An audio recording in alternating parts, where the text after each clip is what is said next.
So I confessed this week, kind of got away from me. Like some things happened this week, so I'm behind. Um,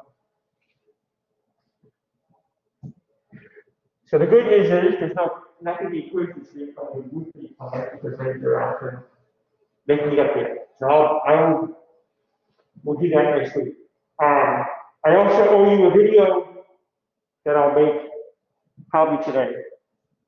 Not tomorrow, and I'll email you let you know when that is available. So we'll get rolling here in just a moment, but today is September 11th, okay? And so every year, if I have class on September 11th, for the past 18 years, since it was 19 years ago today that happened, I kind of asked, we've got to the point of asking this question. All right, so it's been 19 years. Some of you probably weren't even born when this happened, okay? It's a personal day for me because I'm a native New York. I have no real personal, fortunately, I have no real personal connection to that day. I have one family story that my niece was living in New Jersey at the time, and she worked not at the World Trade Center, but near the World Trade Center. And she missed her bus, the normal bus that she took. So she had to take the next bus, which got to her train. So that meant she missed her normal train and she got the next train. Well, her normal train was under the World Trade Center when the first plane hit. My sister was watching things unfold on television, and when the towers collapsed, she thought that her daughter had died. Because you couldn't, once things started to happen, you couldn't. Cell phones were not working. The networks were just jammed. As it turned out, her train, because things had already started to happen, her train got stopped quite a distance before that, and she had to get out and walk around. For me, if you just indulge me here for a moment, please. We were just talking about it this morning. We were going to get haircuts. It was a Tuesday morning. I didn't have class that day, but I was coming in here for office hours. So my wife, my son was 4 at the time. We were going to haircuts, and then I was coming here. I'm listening to FM 94.5 at Toledo. And at the time, they had these 2 disc jockeys who were known for outrageous stunts. And so they're on the air and they say a plane to hit the World Trade Center. I didn't know if they were serious, but this is one of their crazy stunts. There was a lot of, I don't know how much you know, there was some confusion initially. So the initial reports that a small plane accidentally hit the World Trade Center. It wasn't until the second plane hit that people realized what really was going on. I have a very good friend of mine who lives in New York, who lives in Queens. He had no business being in the area, but it took me a few days because of communication to get a hold of him to make sure that he was okay. So I have a whole presentation. I'm not going to do that in here this morning. I'm going to do it in one of my classes this afternoon, and I'll record it. But I'm going to put up a discussion post for you to think about for next week. And that is just what that question says, right? It's been 19 years. Have we reached a point where 9/11 is just another day? Or is it still important that we take the time to mark it, to commemorate it, and so on? Okay? So that's what I want you to think about. I'm going to make a video that I'll have you ask you to watch on my presentation about 9/11. It's something I want you to think about. Okay? All right.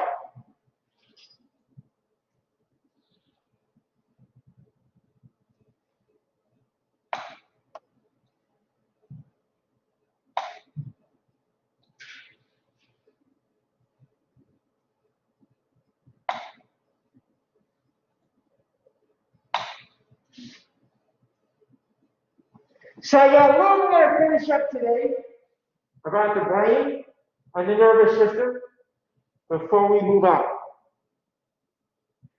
I've spent a lot of time on this section of the course because it is so important. At least, obviously, I think it is. We'll come back to some of this stuff throughout, even in the next chapter, in chapter 5. We'll talk about drugs, and we'll talk about how the brain works with that. We'll talk about sleep and how we can tell different things about sleep by looking at brain waves. The brain is not going to leave us, but we'll go on talking about other things. Okay? So we've talked about the brain and spinal cord, the central nervous system. Okay? Today, we're going to talk about the peripheral nervous system. Okay?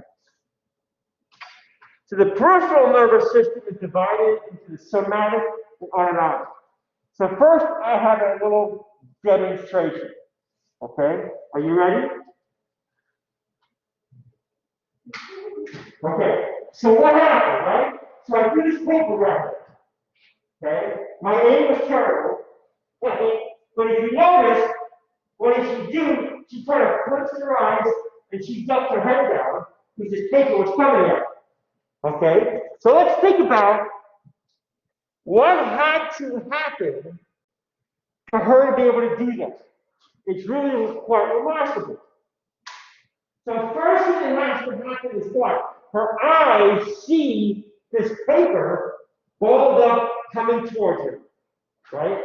So the light captures the paper image coming toward her, goes through her eye, lens, cornea, pupil, back to the retina, which are the nerve cells in the back of the eye, up the optic nerve to the back of her brain, occipital lobe, right?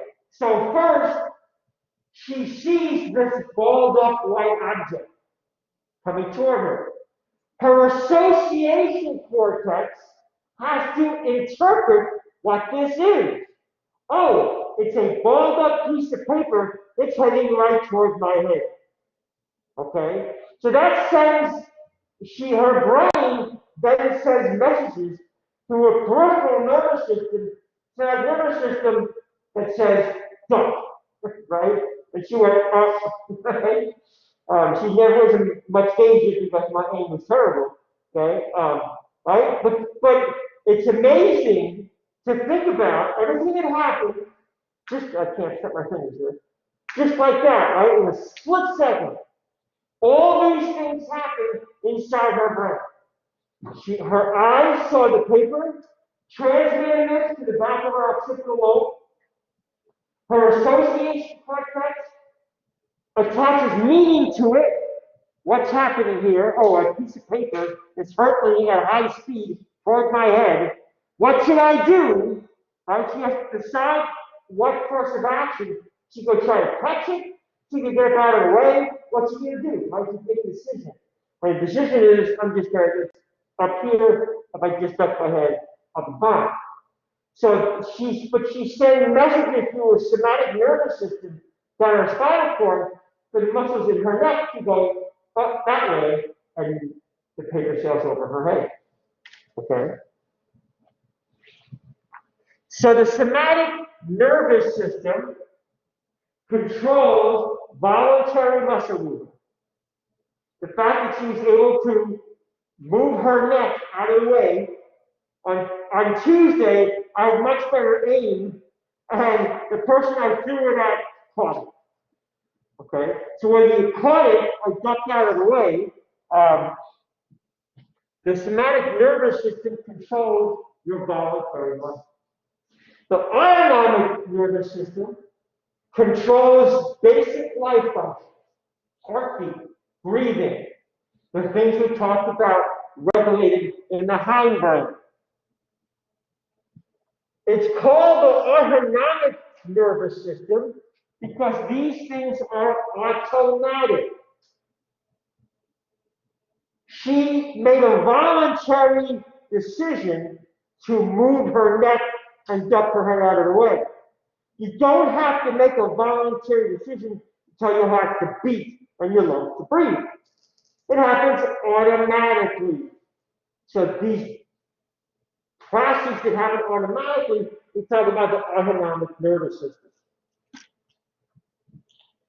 The autonomic nervous system is also split in two parts, the sympathetic and the parasympathetic nervous system.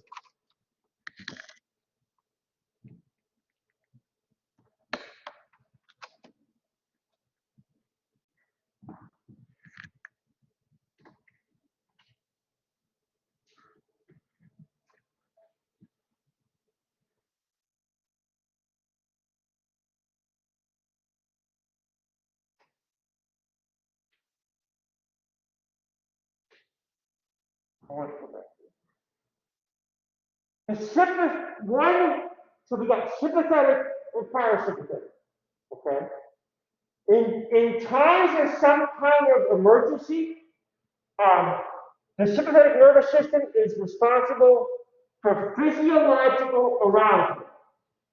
We'll get to that in a minute. So the sympathetic nervous system elevates things, but the parasympathetic brings it back down again. Okay? So for example, we talk about the sympathetic nervous system as the fight or flight system. It gets things kicking. If you perceive some kind of emergency, it increases your heart rate. It increases your breathing. Your pupils dilate. What does that mean? When you go for an eye exam, at one point the doctor puts drops in your eyes to dilate your pupils. That means it opens them up wider so he can see inside. Okay? Your pupils dilate so you can see farther. And you start sweating. That helps control temperature rate. Okay? So here this chart really shows it. You perceive some kind of emergency that you've got to respond to, right? There's a piece of paper flying at you. You're walking in the woods and you see a bear, right? Your body kicks in and produces a state of physiological arousal. Your pupils dilate, allows you to see farther away. Again, pupils, it's what allow light into your eyes. So as they open up farther, it allows more light into your eye that you see farther away. Back when we used to go to the movie theater, you're in a dark movie theater, your pupils dilate, they open up really wide because it's dark, so you can see better in some movie theater. Right, if you go off the popcorn and you come back in and feel your start, it takes you a minute or two to be able to adjust and get back to your seat in the movie theater. Your pupils dilate, so it opens up, get more light in, you can see better in the dark. When the movie's over, if you went to a matinee and you go back outside and all of a sudden it's sunlight, what's the first thing that happens? Your eyes, you go like that, my eyes hurt. Because too much light is coming in. Your pupils have been open wide because it was in a dark space. All of a sudden you're in a light space, it takes a minute for them to close back down again to a more normal size. Too much light. So the pupils dilate to let you see better, let you see farther away. Your mouth dries up. You get the sensation of goosebumps. on your skin. Your palms get sweaty. Your heart's beating faster. Your lungs open up more, allow more breathing. Your blood supply is your heart's beating faster. Your blood is being supplied to the muscles in case you have to run or you have to fight.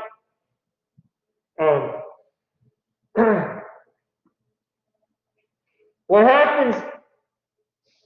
Let's see if I can see this. Your body needs to be at a state that's called homeostasis.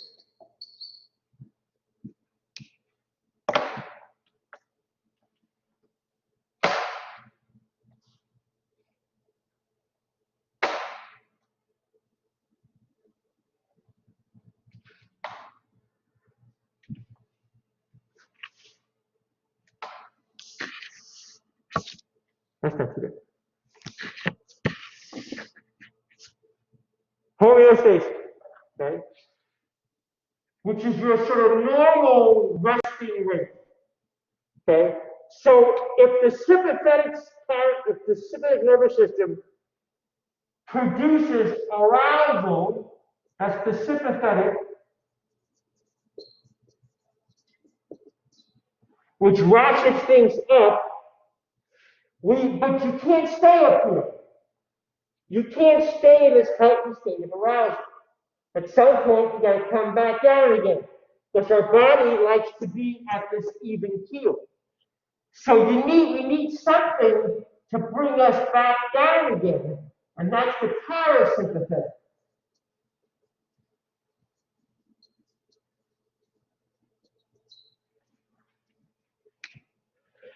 So the sympathetic nervous system increases everything, increases arousal. The parasympathetic brings us back down.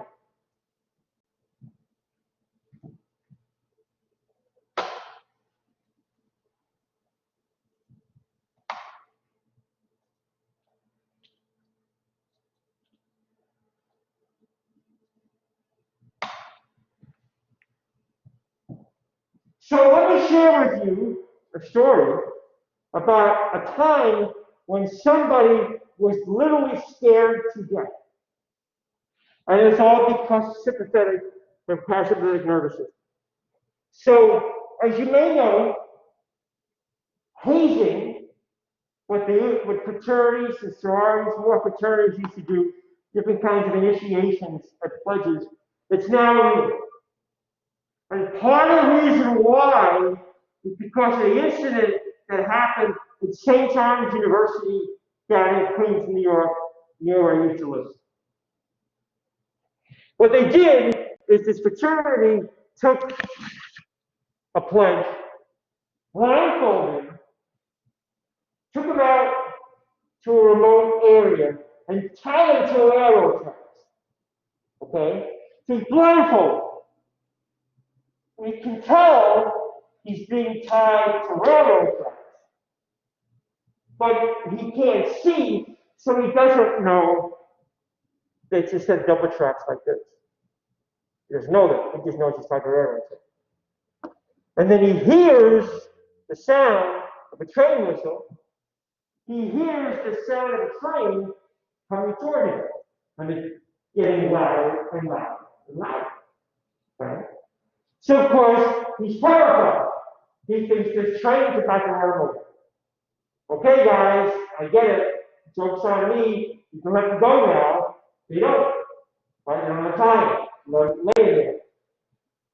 So, the train passes by him, and he gets terrified. He's so scared, his sympathetic nervous system is off the charts. His heart's pumping, his heart is racing, his lungs are wide open, right? Blood is pumping everywhere. He's off the charts. He's so high, he's so scared. The train passes. He realizes he's okay. But because he was at such a high level of arousal, his parasympathetic brought him way down. and it brought him down too far, and his heart stopped. He died. So he didn't have a heart attack because his heart got beating too fast. It was the opposite. Because it was beating so fast and so hard, when it brought it back down again, it brought it down too far and it stopped. So it's actually his positive nervous system that ended up killing him. However, how high you go, you have to come back down again to reach him, but his went too far.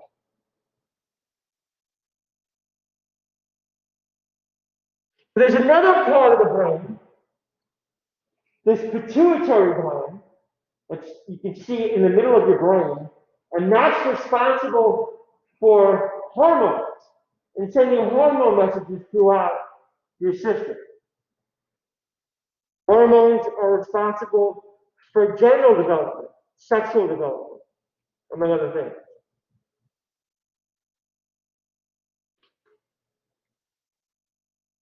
Let's talk a little bit about the relationship between hormones and behavior. So I love this picture. Okay? Are these women in a really good mood? Are they drunk? Or are they ovulating? What we learned, what scientists have learned, is that your menstrual cycle affects hormones, and hormones relate to sexual arousal. As Sheldon tried to learn in this episode of Big Bang Theory.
Can you hear that? It's going through the computer rather than the speakers.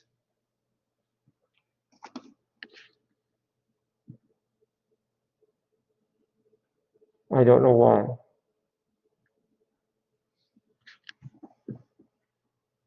Can you hear that?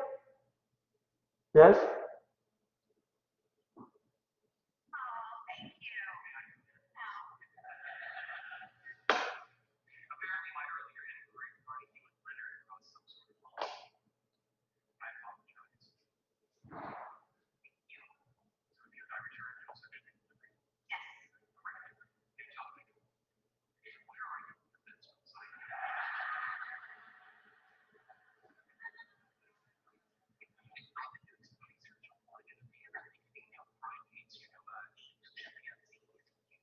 I can barely hear that. Can you hear that? Just about. All right.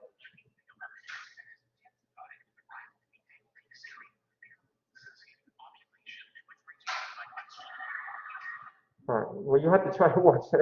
I'm sorry, I don't know what happened. Um,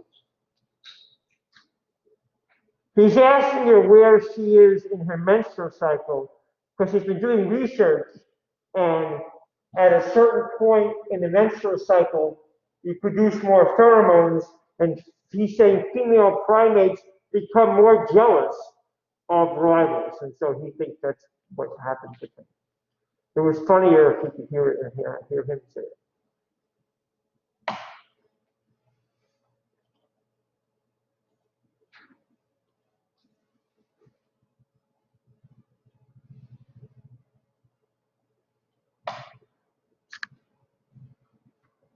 All right, let me load it first. Well, I have all these songs queued up, but you're not able to hear them because I kind of. All right. So what I've got are several different songs, all with the word mind in the lyrics. I'm not going to sing it to you, right? But there's Gordon Lightfoot, if you could read my mind, love, what a tale my thoughts could tell. George Harrison, I got my mind set on you. I got my mind set on you. Willie Nelson, you were always on my mind. You were always on my mind. Maybe I didn't love you as much as I could have, but you were always on my mind. Ray Charles with an homage to his home state, Georgia, on my mind. And then my personal favorite as a native New Yorker, Billy Joel's "I'm in a New York State of Mind." It's a live clip from a Bruce Springsteen concert. So Springsteen and Billy Joel in New York State of Mind. And so I do this to introduce this concept of the mind. What is the mind? So I told you a while back that many people have called psychology nothing more than philosophy with a brain tossed in. Well, we've been talking a lot about the brain. One of the age-old questions that philosophers have asked,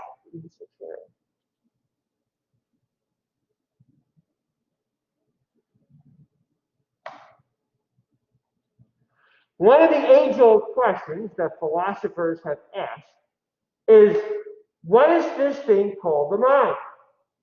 And is it different than the brain?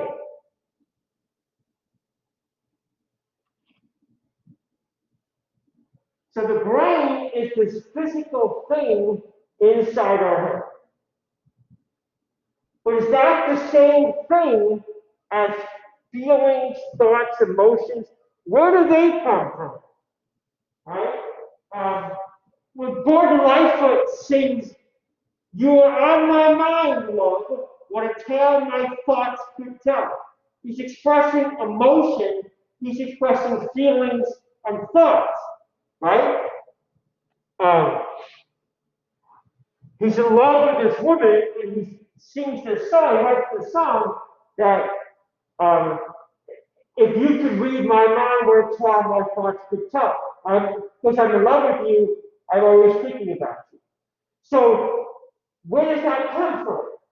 Does that come from the brain? Does that come from someplace else? All right, let's go ruin my video here. All right.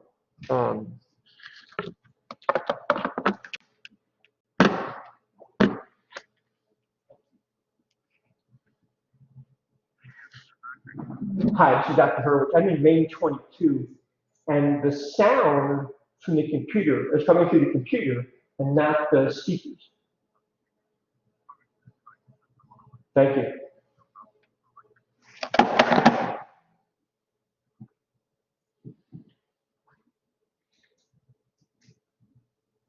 Are these things the same? Are they all coming from the same place, or they're two different things?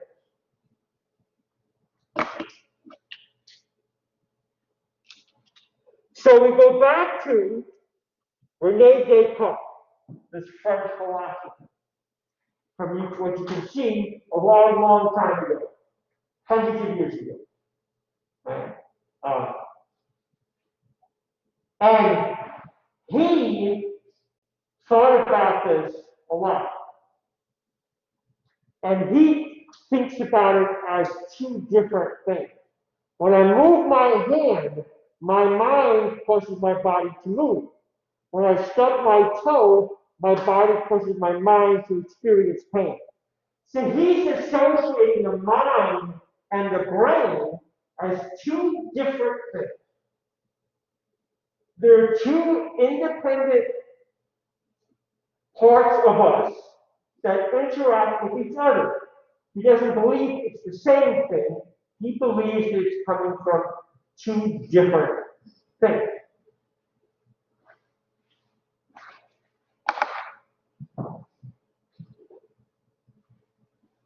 And so his idea is referred to as dualism.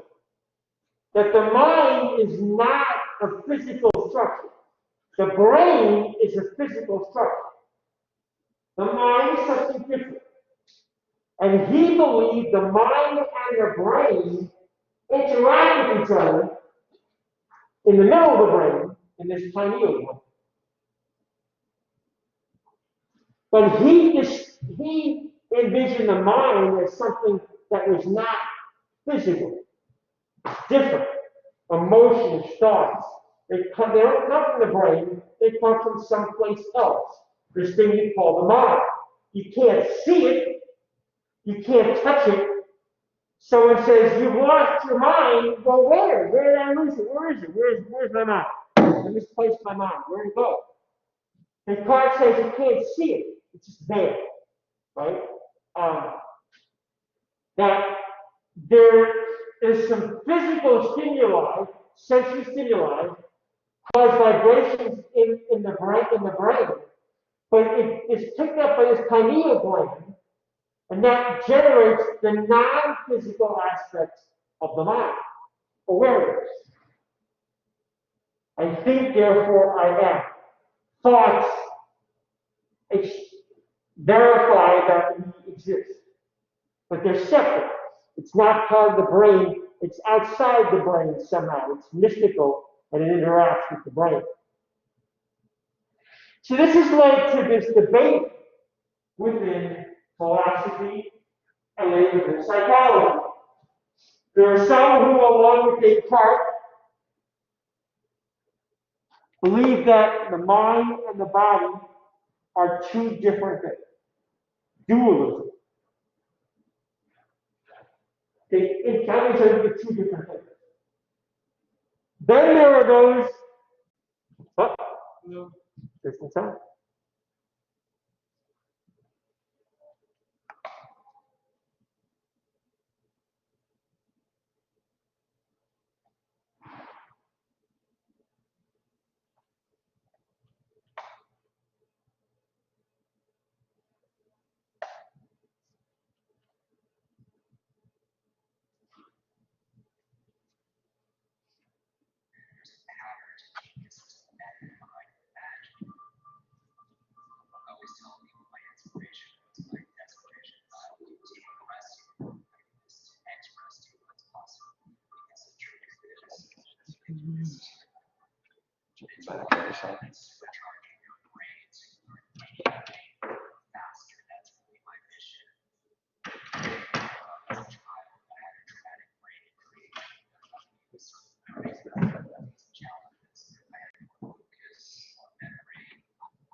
Focus on the science of men, learning how to learn.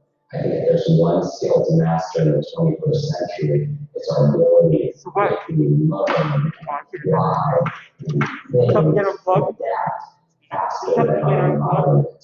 And that's really been my focus for the past 3 decades. All right, Being able thank to you. research what works with individuals, what's the patterns of genius, whether it's a child. All right, let's backtrack, and I can play my musical sources. So we got that one.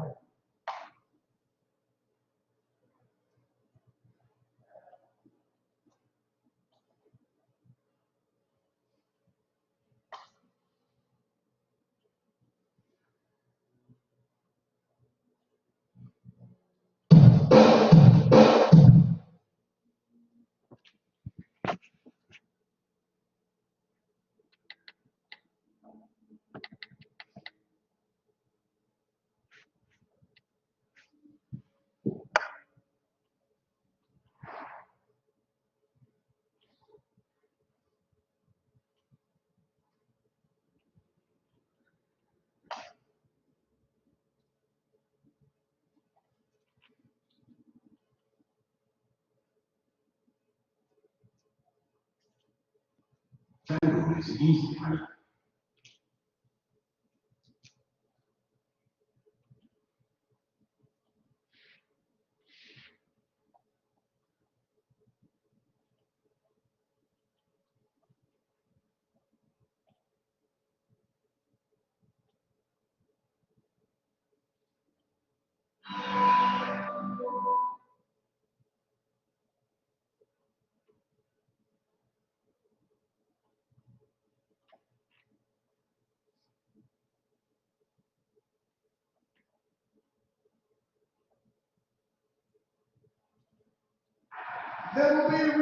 Okay, let's actually, now that we got this, let's go back to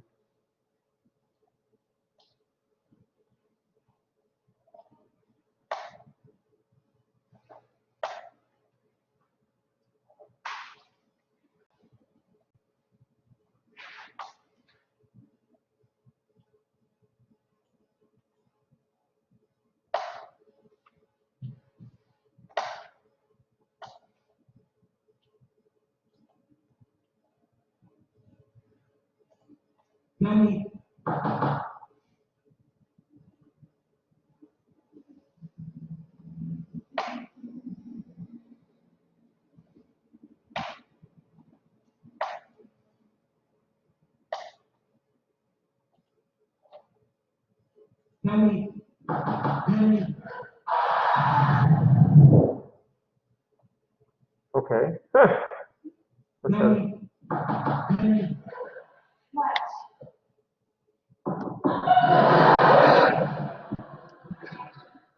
Penny.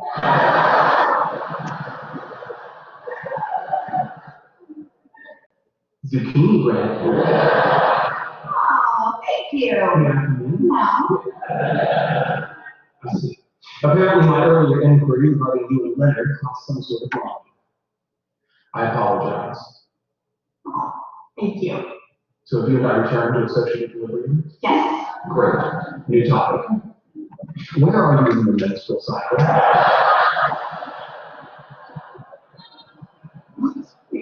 I've been doing some research online. Female primates, apes, chimpanzees, they find their mate more desirable when he's being courted by another female. This effect is intensified when the rival female is secreting the pheromones associated with ovulation, which brings me back to my question. Clearly, I'm 14 days too early. Okay, so a humorous way of trying to express that the endocrine system secretion of hormones affects behavior. And what he's asking her is he's saying that a feeling of jealousy, a female experience of the emotion jealousy, that they suspect that someone else is courting their loved one, is intensified during a certain period of ovulation. The effect of hormones on behavior. Okay. So now we are ready for my musical selections here.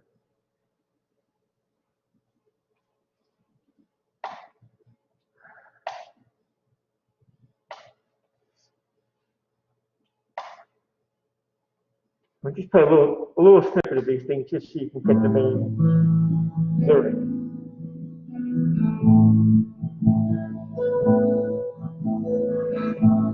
You could read my love, what a tale of thoughts could tell. Just like an old time movie, about those who wish it well. Right? If you could read my mind, love, what a tale my thoughts could tell. Read my mind. What am I reading? What is that?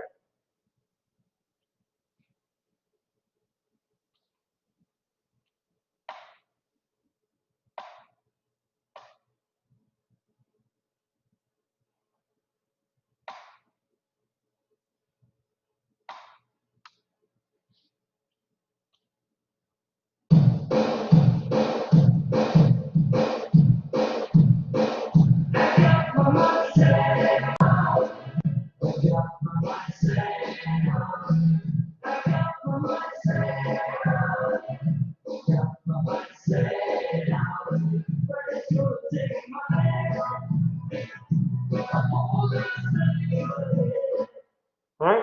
I got my mind set on you. Right? You are the one that I want.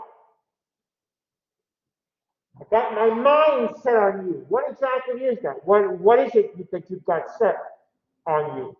What does that really mean?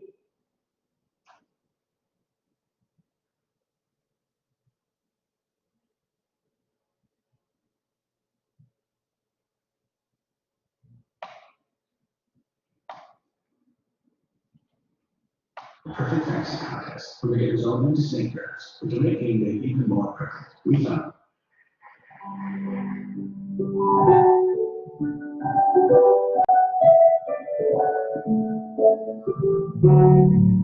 Baby, I love you. Why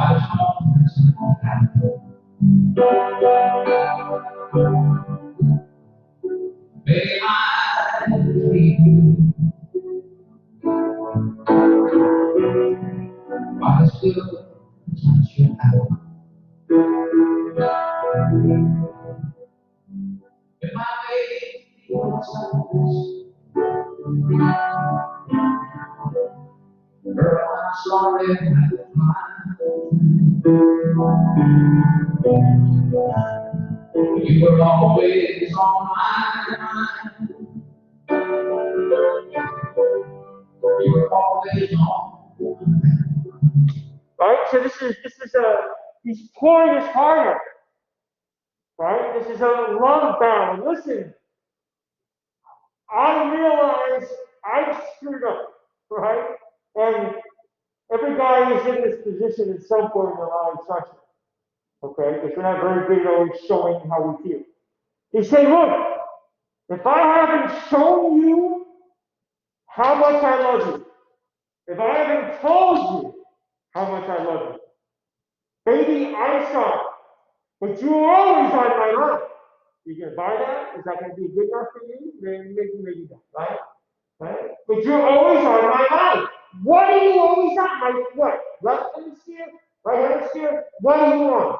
What is this thing we call the mind, right? We need to know. All right, we keep rolling. Get to use my inner disc jockey here this morning. Ray Charles, a ballad to his home state.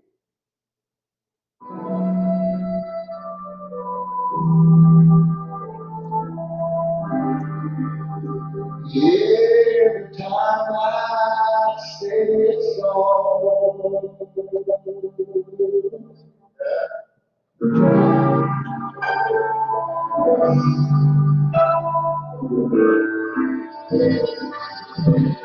I say what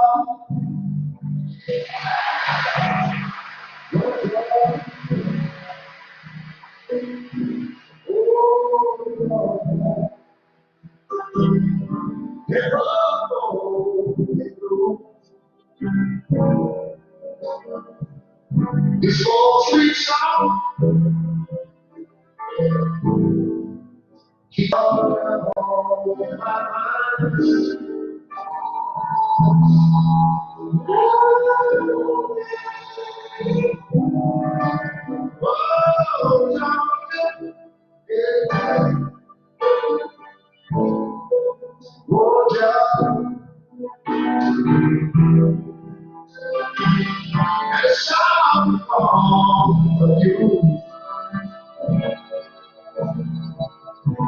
just feeling clear, moving right through the fire.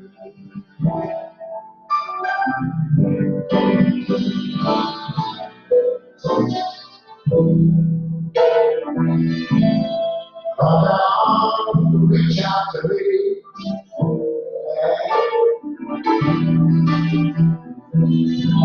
Eyes mountain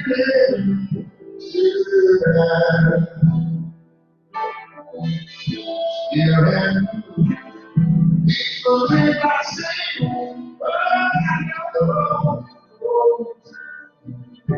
who I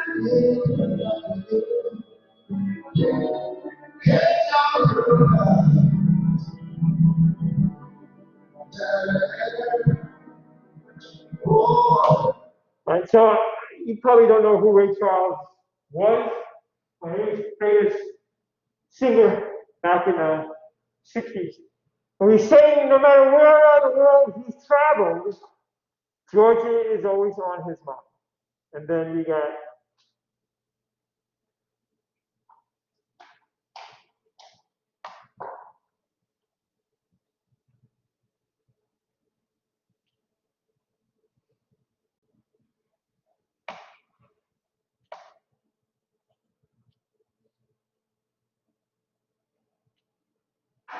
there will be a reunion. Are you ready for the storm at the garden?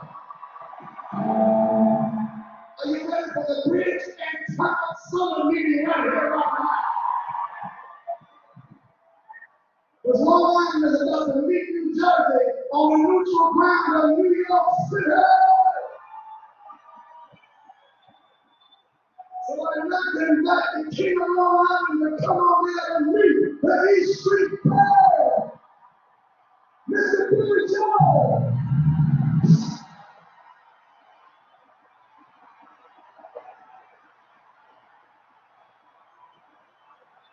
That's right.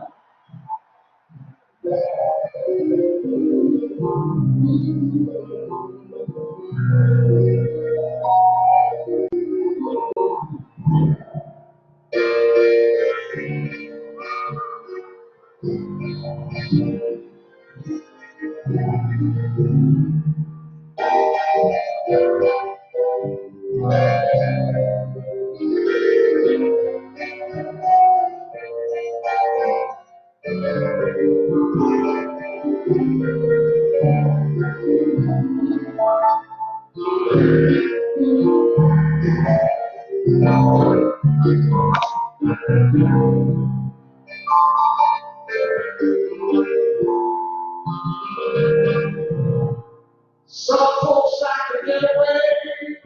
They take a holiday from the neighborhood. I'll fly to Miami Beach. Oh, Hollywood. I'll take a Greyhound on the Hudson River line. I'll go to New York, stay on my what does that mean? New York State of Mind. What does that mean?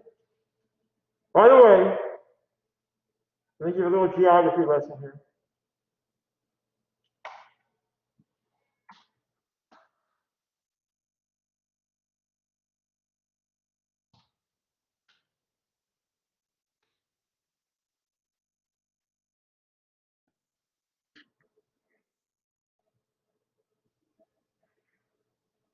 Okay.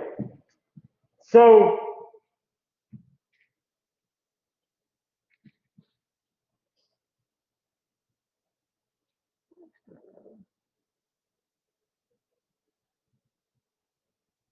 Okay, so here's Manhattan. Okay, so the concert is taking place in Madison Square Garden, which is somewhere around here. Okay, when Springsteen says the bridge and tunnel reunion, because Billy Joel's from Long Island, to get from Long Island into Manhattan, you go over a tunnel. From Jersey into Manhattan, what did I say? From Long Island into Manhattan, you go over a bridge. From Jersey, you go through a tunnel. That's why the bridge and tunnel is. So it should. All right. So back to science, away from music, back to science, back to psychology. All right. So the philosophical question, which transformed into a sort of neuropsychological question, this thing that we call the mind, that's romanticized in music, like I played for you. Is it different than the brain? Descartes thought yes. Descartes thought dualism. The mind is different than the brain. The opposite of that was monism, that we thought the mind and the brain were one, the same thing. So, thanks to advances in being able to read people's brains, neuroscience can answer that question for us.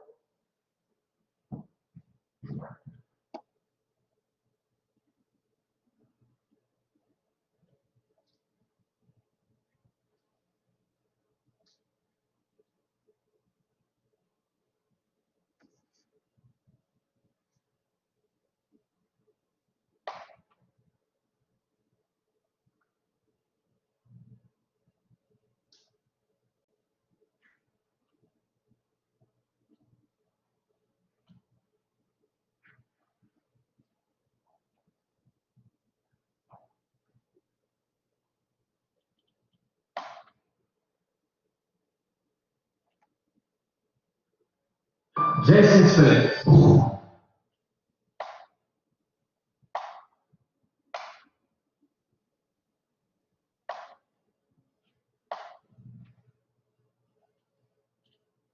at those 3D hearts. Those are the rule of courage.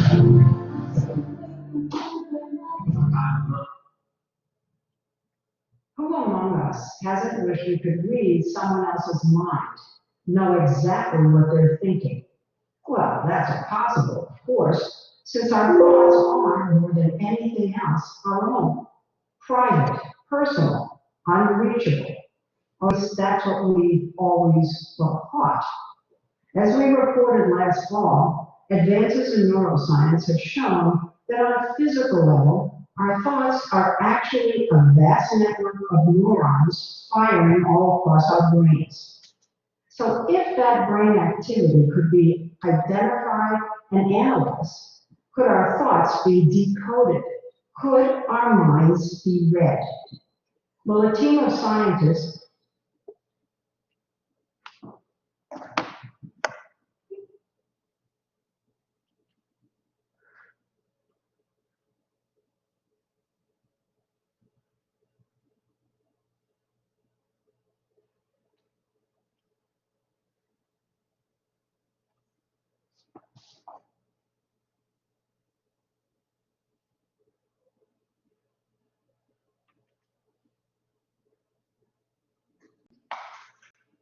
We're stuck.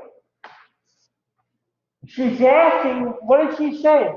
Our thoughts are nothing but neurons. When we started this whole conversation a couple of weeks ago, we talked about neurons, nerve cells, how they communicate with each other. Well, these thoughts are nothing more than neurons firing and talking to each other. And somehow we quit. Let's try it again.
Who among us hasn't wished we could read someone else's mind, know exactly what they're thinking? Well, that's impossible, of course. In some core intestines and serious allergic reactions have happened. Needles, fine for some, but for you, there's a pill that may provide symptom relief. Ask your doctor about the pill first prescribed for RA more than 7 years ago.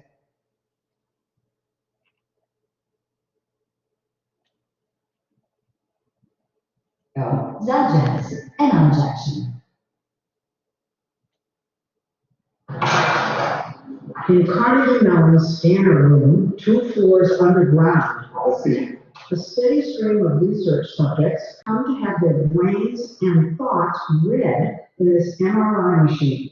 It's a type of scanning called functional MRI, fMRI. It's funny, isn't it? Because it's so personal. We all think of our own thoughts as so individual, so intimate. How could anybody else's thoughts be like mine? And they are.